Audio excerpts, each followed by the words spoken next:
Hello, everyone. Good evening. Thank you for joining the key ECE and OST design considerations for the COVID-19 era. My name is Teresa Jordan, and I am the director of the Children's Investment Fund. And what we do at the fund is we provide technical assistance, training, and financing to nonprofit childcare centers that are planning facility improvement projects. So before we get started, I'd like to go over a few logistics. We will be recording this webinar, and we will send it to you tomorrow once it's done. And in addition to that, we will also send you an evaluation form, and we just encourage you to fill that out. That really helps us as we do future planning for other trainings like this. So thank you in advance for that. Also, all attendees are on mute. Also, the chat function has been disabled, and we disabled that because we're using the question and answer button at the bottom of your screen. So we will leave some time at the end of the session, so about 15 minutes we will have for a question and answer session, and it will be live with all the presenters.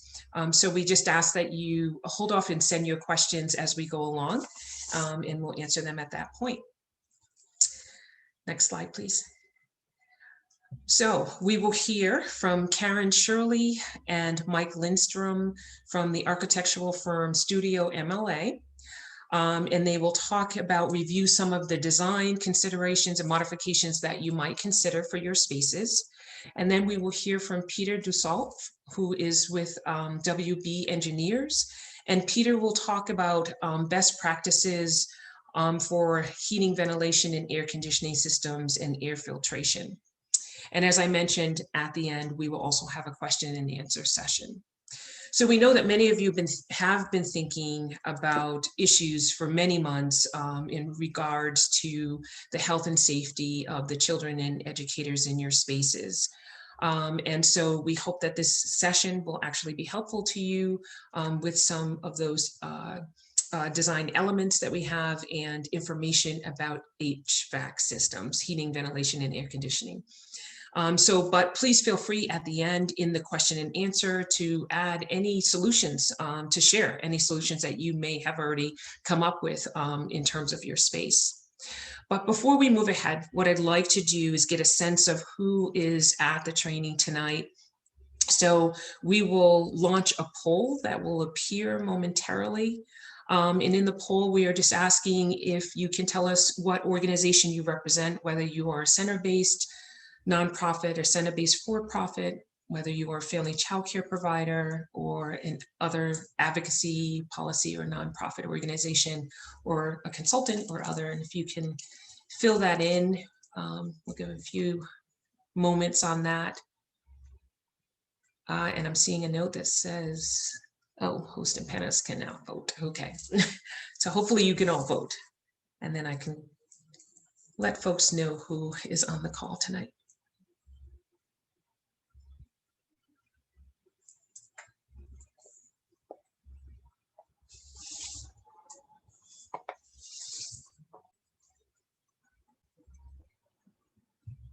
Great.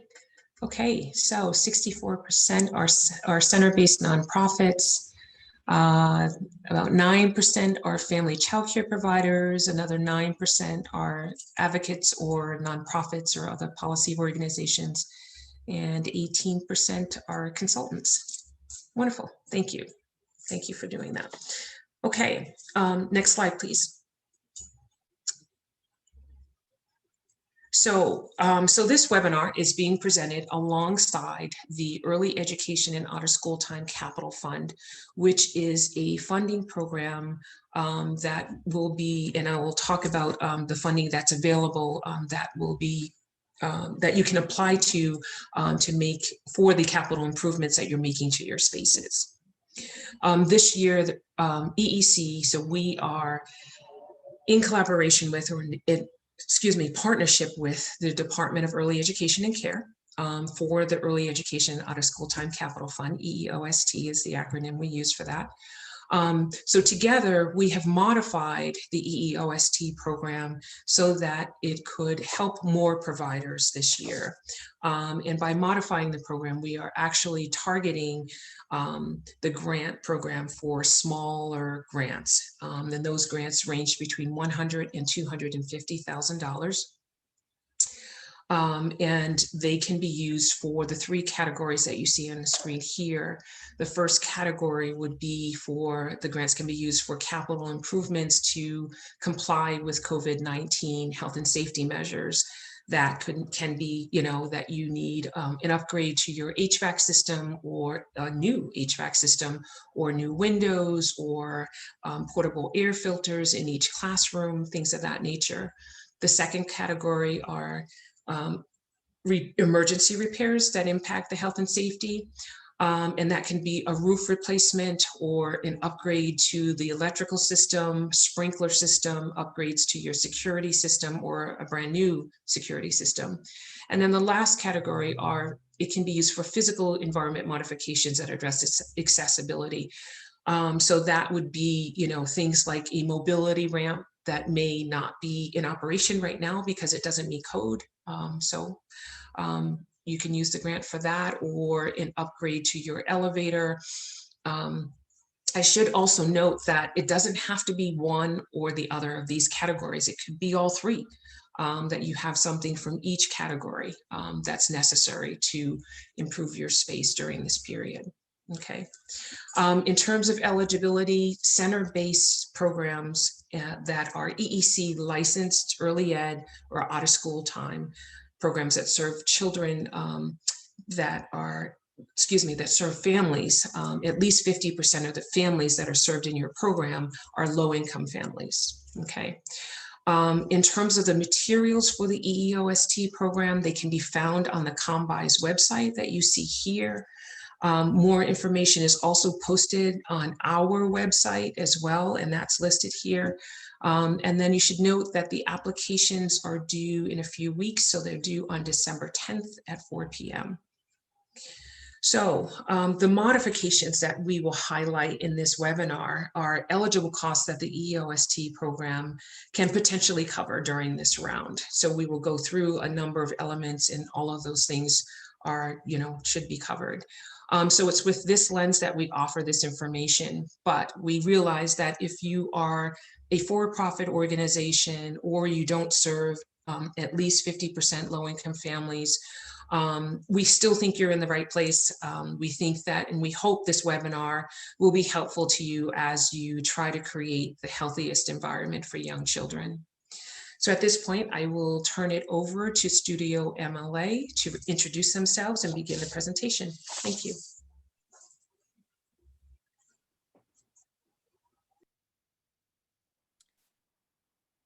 So good evening, everybody. My name is Mike Lindstrom, and I'm the principal at StudioMLA Architects. We're in Brookline, Massachusetts. And this is Karen Shirley. We specialize in designing children's environments, and for the last 8 months, we've been, watching and doing our best to support programs out there who are getting back to work, reopening their centers, and dealing with all of the issues that the pandemic has sort of brought with it. Karen has been sort of heading up that effort in our office, so she's been working with a lot of centers, helping them think through the physical part of reopening. And so I think along with Peter, we have a lot of good information to share. Hopefully it's helpful as you think about challenges that you're running into, and thinking about ways that the EEOST program can help you out. Should we go to the next slide? So thinking about the physical environment in the context of stopping the spread of an airborne disease is a pretty complex problem, but we've sort of broken it down for ourselves into a simplified version that there are really 3 key environmental issues to deal with here. One of them is fresh air, the second one is good hygiene, and the third one is ample space. fresh air is one of the really key things to preventing the spread of COVID and other airborne diseases.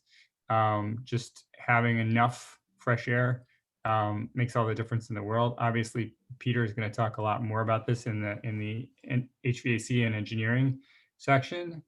Good hygiene. Obviously, we're all washing our hands a lot these days, and we're encouraging the children to wash their hands, and everybody's sanitizing. And what that comes down to, really simply, is killing the virus, where it occurs, and not allowing it to, to spread within this space. So there are physical things that are going to impact that as well. And finally, ample space, just having enough space is really important to be able to social distance and to be able to sort of coexist in the same space without being in such close quarters that we increase the risk of transmission. So Karen's going to walk us through in considerably more detail the impact that each of these have on childcare centers in general, and a lot of specific examples. Next slide, please. And I just want to say that, we don't have all the answers, but we have a lot of great questions. So as we go through this, I want you to think of this kind of like many of you are in education. So you probably are very familiar with story starters. They start with a question and then the story builds on that. And so today we're going to be asking a lot of good questions, but you're going to have to take these and kind of build upon, your center, your facility, and how do I make that work how do I make these things work in my area? And we're here to help too, but I want you to think of that as we go through. So the single most important factor in maintaining a healthy indoor environment is clean, uncontaminated air. Looking at the percentage of fresh air and natural ventilation that you can bring in, looking at filtration, putting filters in to clean the air, and the benefits of operable windows and access to the outdoors. So these are some of the things under fresh air, and Peter is going to talk about these a little bit more in his HVAC discussion, but this is just to get you started thinking about those. Next slide. The other is good hygiene. It's the hand washing, it's the sanitizing, screening and preventing any kind of contamination in the center is really important for keeping the occupants safe. Next. Thinking about your entry points, setting up screening stations or at the entry or vestibule or lobby to do health checkpoints before anybody even comes into the center is kind of critical to this, especially in this next phase. Go ahead, next. So you might think about your entry. Do you have a large enough vestibule or drop-off area where you can kind of isolate and have people who don't need to be in the classrooms doing all the transacting, having children checked in or things like that without coming all the way fully into the building. And of course, one of the things that's going to impact all of these things is the weather, right? It's supposed to be down below freezing tomorrow. So a lot of the things that it has been safer to do outside, like checking people in, thinking about outdoor class space, is going to get more challenging. So it may change the equation as you're thinking about how you process people into the center as well. Next slide. So thinking about your entry, are there things that you need to do to protect your staff, like plexiglass barriers or putting some kind of protection between the people who are meeting the entire general public, parents, delivery people? Is there a way to protect them with some type of barrier? Thinking through those options for your facility. Next. So here are some of the key questions. And again, I encourage you to think about your space. Can you expand your lobby?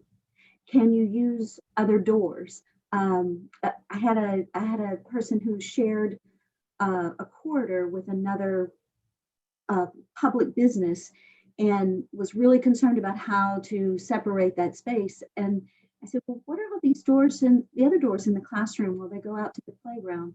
And we ended up deciding that the best thing to do was to bring their children through the playground, which had a gate right to the parking lot, and allow children to come in that way, as opposed to sharing that public corridor with other businesses.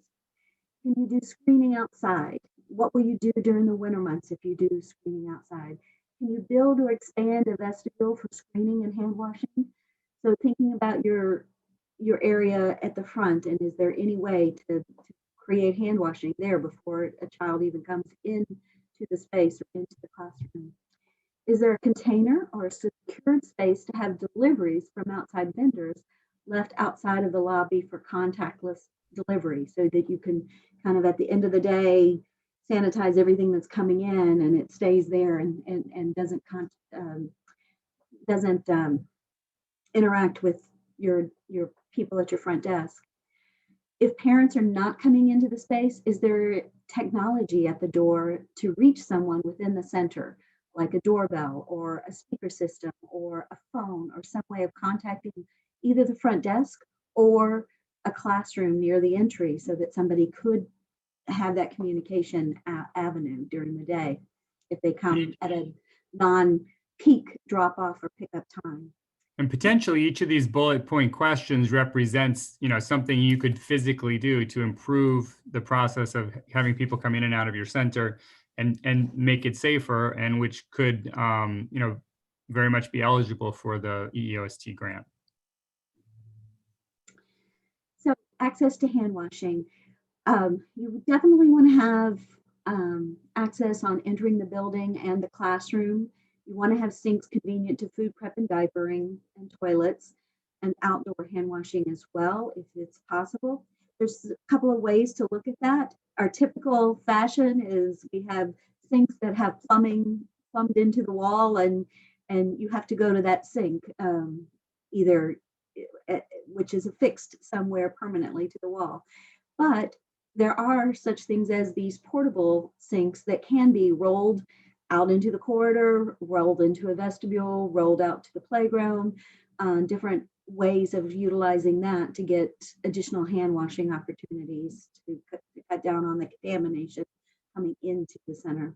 I would also just jump in and say this is a good example also of something where one of the reasons to have the EEOST grants is not just to sort of get people over the hump during the pandemic, but to make permanent improvements to centers as well. So hand washing is important now, but of course it's always been important, and it's going to be important in the future. So if there are classrooms where it's difficult to wash hands because there aren't enough sinks, now's a great time to add them and benefit from them into the future. Okay, you can't quite hear me well enough, so I'm going to speak up a little louder. Easy to sanitize surfaces. So thinking about what is ideal, you want to have things that are cleanable with bleach or other approved cleaners in the classrooms. You want to have resilient flooring, such as linoleum or vinyl tiles, or linoleum vinyl tiles. Even hardwood is easier to clean than carpets.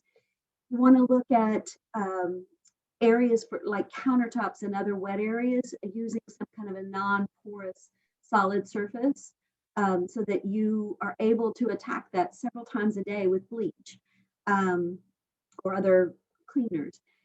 We love the wood furniture in our centers, but unfortunately that they can erode over time with that harsh cleaning. So thinking about what things you need to buy as far as furniture going forward that will help you with the harsh cleaning that you may have to have. Next slide.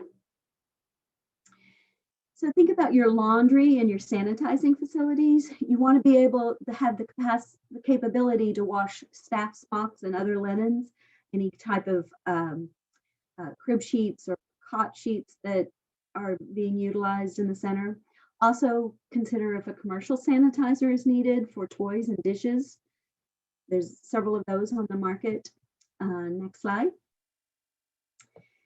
Healthy environments, ample space. So being able to provide enough space between children, between groups, between, and allowing, if you've got enough space in your facility or classroom to have duplicate activities in this time period, it becomes really important. And having a larger volume of air. So looking at ample space for circulation, as well as ample outdoor space and easy access to the outdoors. So if we look at the next slide, so you want to think about these key questions as far as room configuration. How much square footage do you have per child? Is there any way to increase that? Is there additional space in your building that you could utilize for storage or expansion? Could your circulation of your hallways and auxiliary spaces be modified? This is an example. This photo is where a school has put up those barriers in the hallway so that the children know which side of the hallway they should be on, and they have the distance markers so that they can stand, 6 feet apart. So thinking through things like that. So this is a room configuration. And if you look at this, it's got ample space. There's a lot of room for children to move around. There's a lot of room for different groups.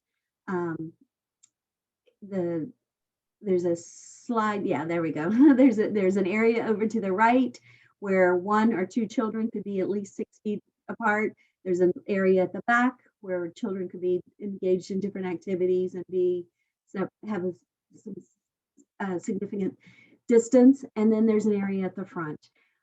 So thinking through your room configuration and creating these areas. Next slide.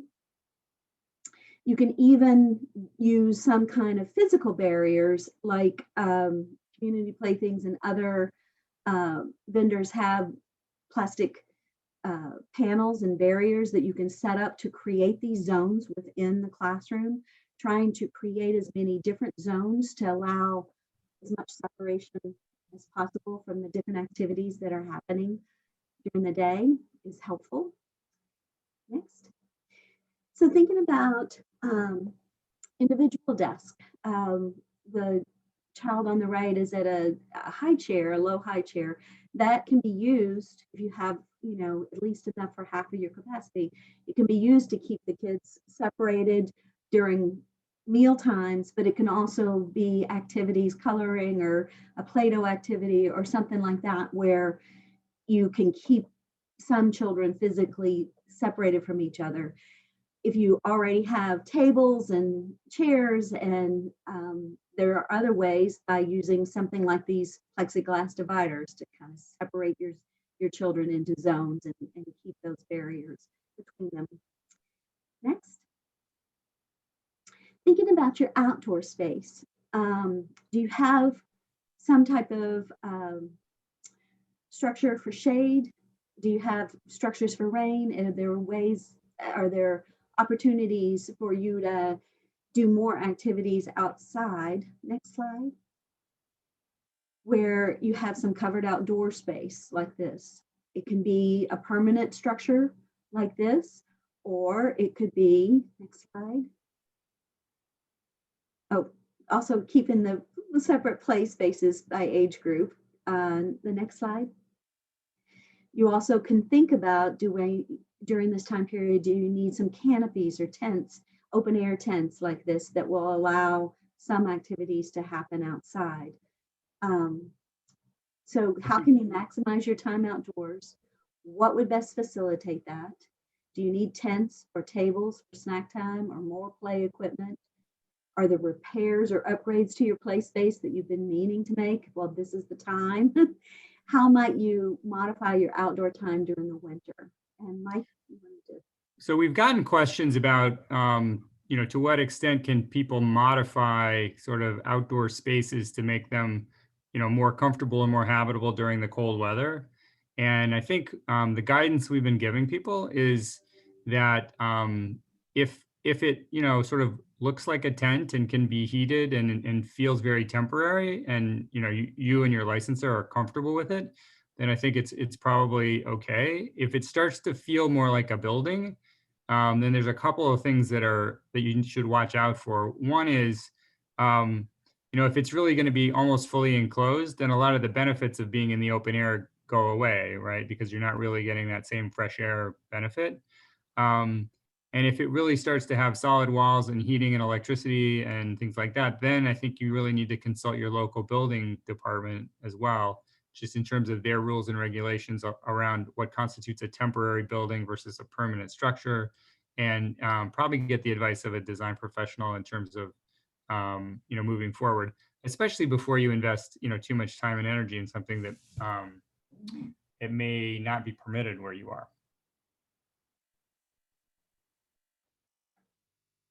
Next slide. Okay. Now we're going to hand it over to Peter.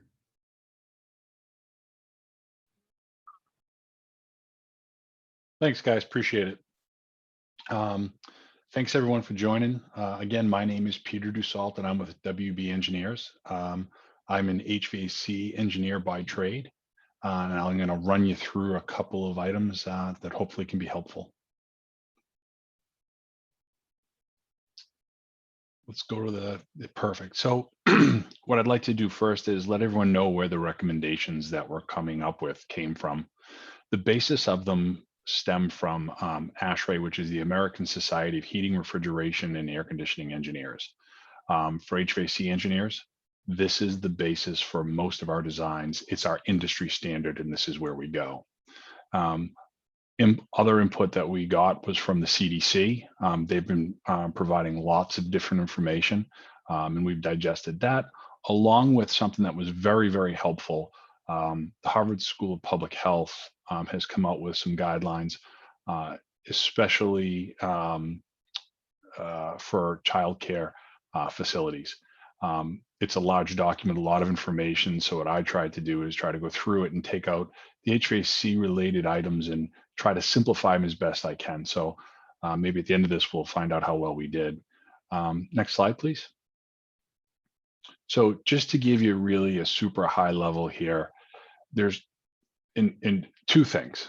One is in more fresh air. More fresh air, as much as you can withstand, is the key. Being outdoors is the best place to be. Being inside, opening the windows is better than having the windows closed. And then if we can't do that, then the key is we need to filter the air. So MERV 13 is referring to filtration system, and so is in a portable HEPA filter, which I'll get into in a little more detail in a moment. Next slide, please. So just very, very briefly, I'm not going to run through this, but when this is recorded, and if you want to reference back, like how do you make decisions on how to do things, this came directly from the Harvard School of Public Health, and this is the decision-making matrix. So you can go through this and basically ask yourselves a couple of very simple questions, and you work your way down the pyramid, and it'll tell you what you should be doing. It's pretty straightforward. I think there's a lot of information out there which makes it hard to figure out what to do. But again, this is a very straightforward decision-making process. And hopefully, again, we'll get through that. Next slide, please. So again, the best thing that we can do is bring fresh air into a space. So the two best ways to do that are to open windows. And then the other way to do that is if you have an HVAC system, have the HVAC system introduce the fresh air. So again, fresh air, dilute the air within the space as much as you possibly can stand and be comfortable. No one is suggesting that you should make the indoor space 32 degrees in the middle of winter, but if you can stand cracking the window a little bit, that's a good solution, okay? One of the other questions that have come up is people ask, well, how long do I leave my windows open? How open should they be? The problem with that question, unfortunately, is there are so many variables. For instance, Which way is the wind blowing? Is the wind blowing? Is the building have pressure? Is the building pressurized? So it's not really a question that I can answer with an engineering calculation, do some math and tell you, because unfortunately things change moment to moment. What I would say is keep them open as much as you possibly can. There was a question that just popped up here and I'll answer it because we're on it. If you can open a window in a commercial building, a residential building, a school, where if you have windows that operate, I would say open the windows. Now, I would say, however, if you're in a commercial building or a building where the building operator has made adjustments to the HVAC systems, where they're bringing in lots of fresh air, maybe in that case, you wouldn't need to do it, but that's few and far between. So, okay, next one, please. So the next strategy to limiting the exposure to COVID-19 inside of buildings is to filter the air. So first, we bring in as much fresh air as we can. And secondly, what we do is we filter the air. So this little chart that you see here is you see the MERV 8s. It's a MERV 8. So MERV is a reference to filter efficiency. So typical buildings, typical HVAC systems have a MERV 8 filter. The CDC and ASHRAE are recommending that you go to a MERV 13 filter, because if you do that, you're going to get 4 times as much small particle filtration. And that's really, really, really what we want to try to do, is we want to get as many passes through that filter, and we'll filter out any small particles. And then they'll be deposited in the filter, and then you can remove that, gets them out of the space. People then look at this chart and say, well, why wouldn't I want to do a MERV 15 or a HEPA filter? The problem with those is the way a filter works is it causes, as the air passes through it, it effectively causes drag. We call it pressure drop.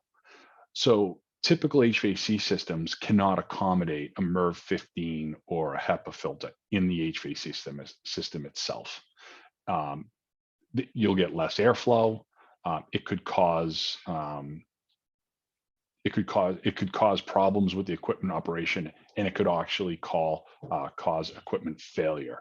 So right now, the recommendation is more fresh air and MERV 13s. Okay, so if you have an HVAC system, that's what you want to do. If you don't, you have window air conditioning or something like that, let's open the windows. And next slide, please. And again, if you don't have an HVAC system, the recommendation is open the windows and buy portable HEPA filters. There's on the next slide, I believe, which we won't go to just yet, we have a list of portable HEPA filters.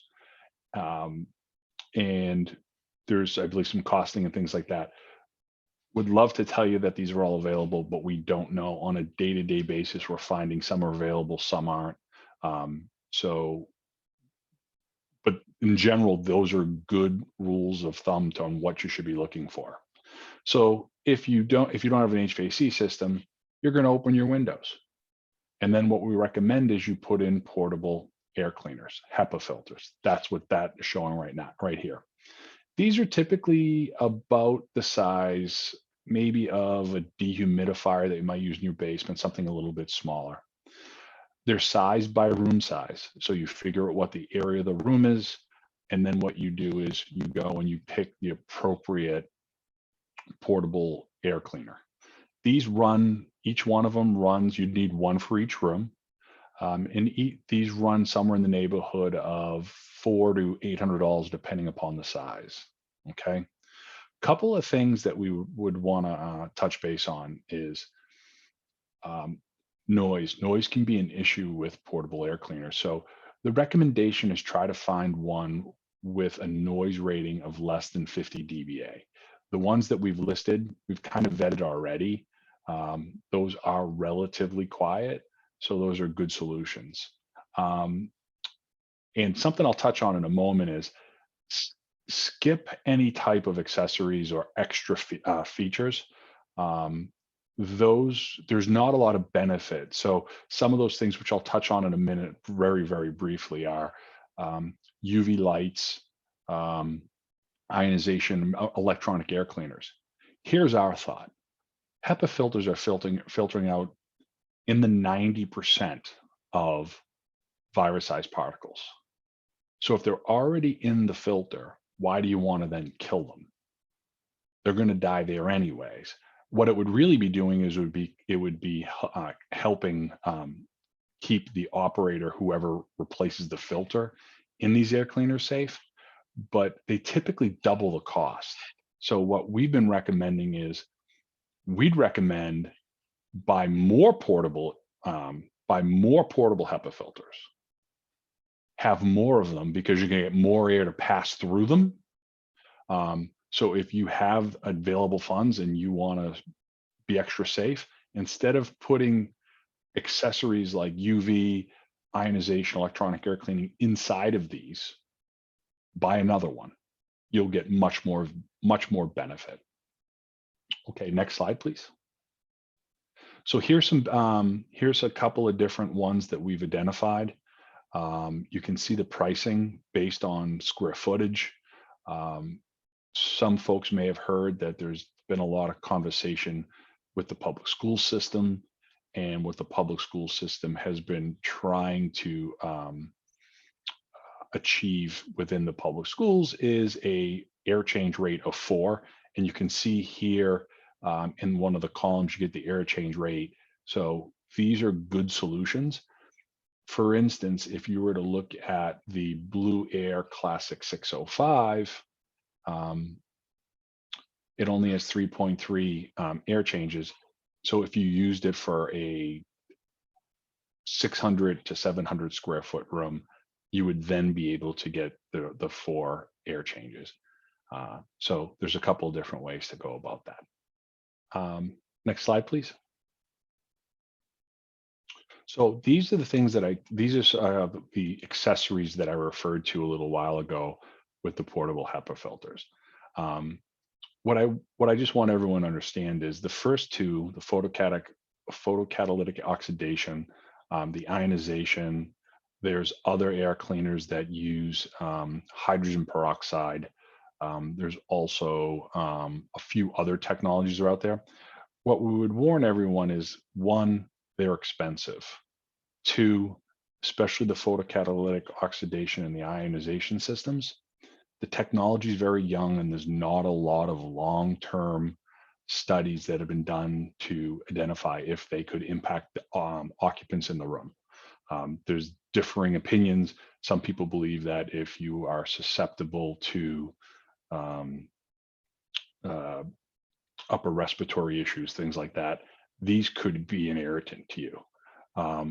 The ultraviolet germicidal irradiation, which is UVC light, this has been around for 50 years. It's all over the place in the healthcare world. This is a great solution. The one thing we would warn is you don't want to necessarily put it in the occupied space. You'll see them in the occupied space in healthcare, but it's a different type of environment. You wouldn't want to necessarily put UV lights within a school where someone could look at it or be exposed to it, which could cause really bad sunburn and you could get eye damage from it. So again, stay away from these. Our recommendation is to stay away from these, especially in your portable HEPA filters. Get a straight, simple portable HEPA filter. If you have an HVAC system, these are some things that you could do, but I would do these only after you increase the amount of fresh air through your HVAC system and you deploy MERV 13 filters. Okay, next slide, please. So I want to just run through a couple of examples. So if I were to look at this classroom, the first thing I would notice is that there's 2 HVAC vents in the ceiling. Okay, I refer to those as diffusers. So that instantly triggers my mind and I say, I have an HVAC system. So now if I go back to my decision-making matrix in my head, what I say is I have an HVAC system. What I should try to do is bring in more fresh air through my HVAC system and put in MERV 13 filters. Not to worry, you don't have to write all this down. In this slide deck, there's some recommendations that you can use to speak to your HVAC contractor, or if it's a landlord, whomever it may be, to ask these questions. Okay, so again, this leads me to believe HVAC system, and that's the first place I would go to try to implement more fresh air and MERV 13 filters in the system. Next one, please. So in this case, I look, and unfortunately, I don't see any type of HVAC system here. So in this case, and this would be similar to if you have baseboard heat, if everyone's familiar with that, something like that. You don't see a place where air is being introduced into the system. In this case, this is a perfect candidate for portable HEPA filters. What we would do at this point is identify the square footage of this space, and then I would use that chart to figure out which portable HEPA filter I need. There was a question that popped up that said, would a MERV 13 filter harm an older HVAC system that's currently using MERV 8s? Great question. No, if you get the right MERV 13 filter. So you would need an HVAC contractor or possibly an engineer to look at that to identify, to make sure that the filter wouldn't adversely affect the system operation. Not to get too technical, but there are MERV 13 filters out there that have a very low pressure drop. So they're similar to MERV 8. They work, their restriction of airflow through them is similar to MERV 8. So they work pretty well. There was another question: if mechanical units were designed for MERV 8 filters, would changing MERV 13 require filter changes at increased interval?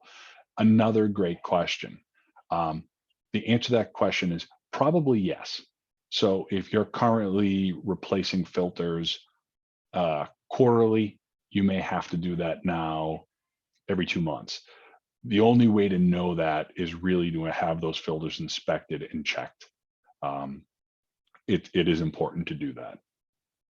Okay, next slide, please. Another awesome question. Should staff replacing filters wear PPE?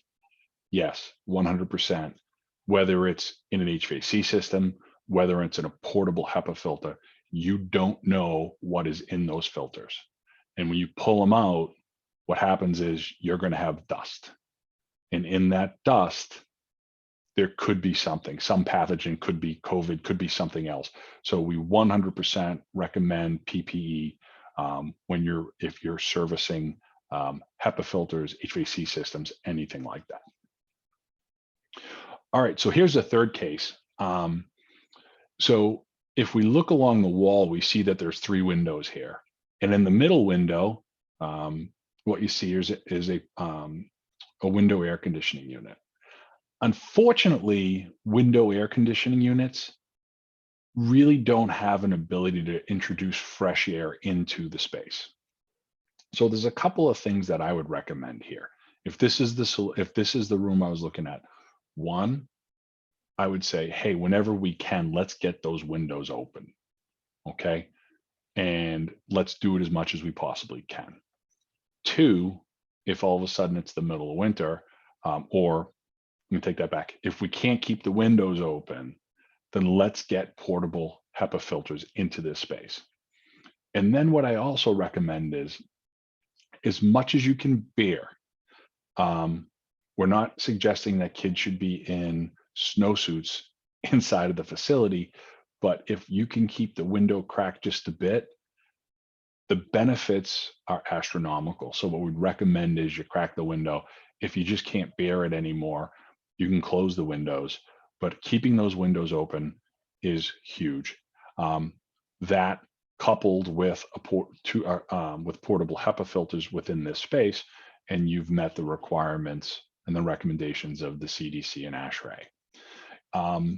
one other thing I wanted to touch base is someone else asked the question, well, instead of open the windows, what if I open the door to the corridor?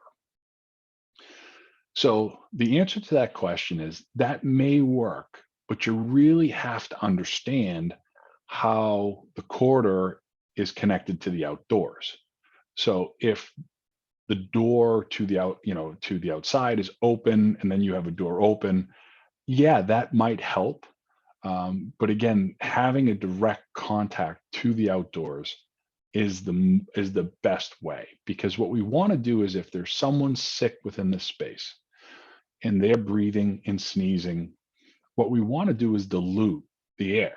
We want to get as much of the air of that person's breathing out of the space.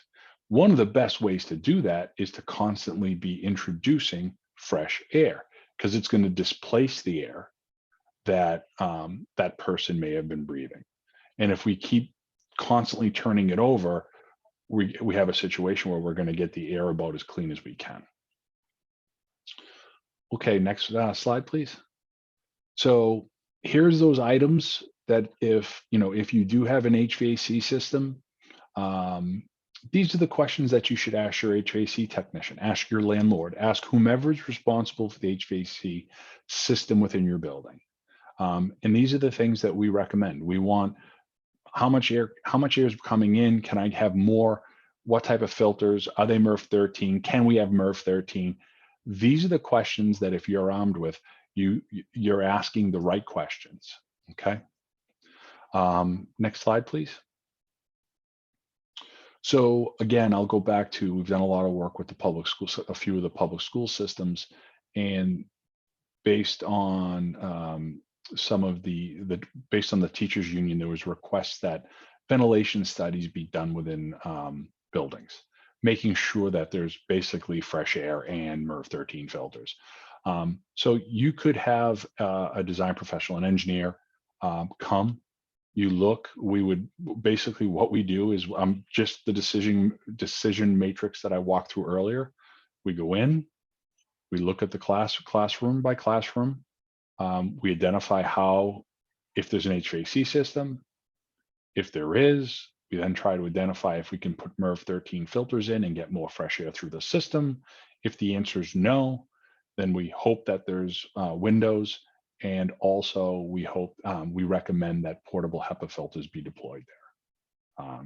So that's that. Typical costs for these are usually a few $1,000s. It just depends on the number of classrooms and time involved. So, great question. There's a question of, is exhaust part of the equation?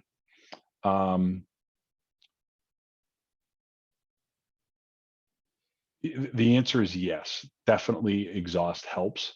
But if you're exhausting air from a space, the question then becomes, where is the makeup air coming from? So if I have air leaving the space, I have to have air coming back into it. If that's coming back into a classroom from another classroom, then it doesn't help. If it's coming through a window, that's great, that's fresh air. If it's coming from an HVAC system that has an increased fresh air quantity, then that's a good solution. But to just exhaust and not know where the air comes from, you don't necessarily know. You can't be 100% sure that that air is not coming from somewhere else. And if you have someone who is COVID-19 positive in the next classroom over, and now you're transferring air from that into yours, that's not where you want to go. You want that fresh air. Okay, next slide, please. I think I'm just about done. I am done. Great. Thank you so much, Peter and Mike and Karen. We really appreciate all the great information. I'm Kira Taj. I'm with the Children's Investment Fund team. Looks like we have about 10 minutes for questions and answers. So we encourage you, if you have more, please, this is your chance. Please do enter them in the Q&A section. I did want to ask StudioMLA a question we've gotten this.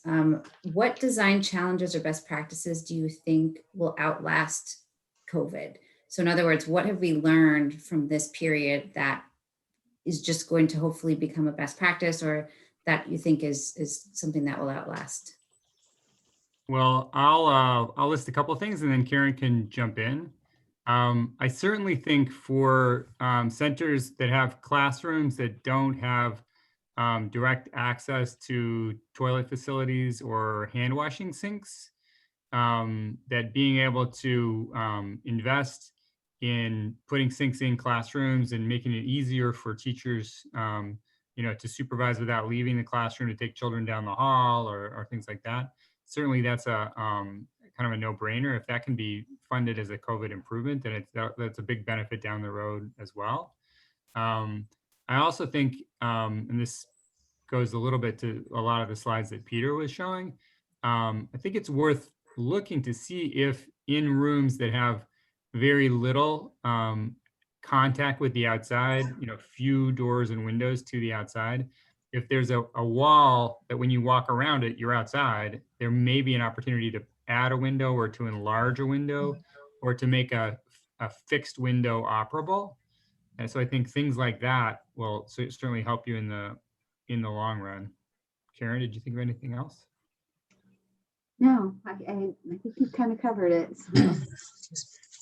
I guess there are also ways to reconfigure your space. Obviously, everybody these days would like to have more space, and I know you can't just fabricate more space, out of thin air.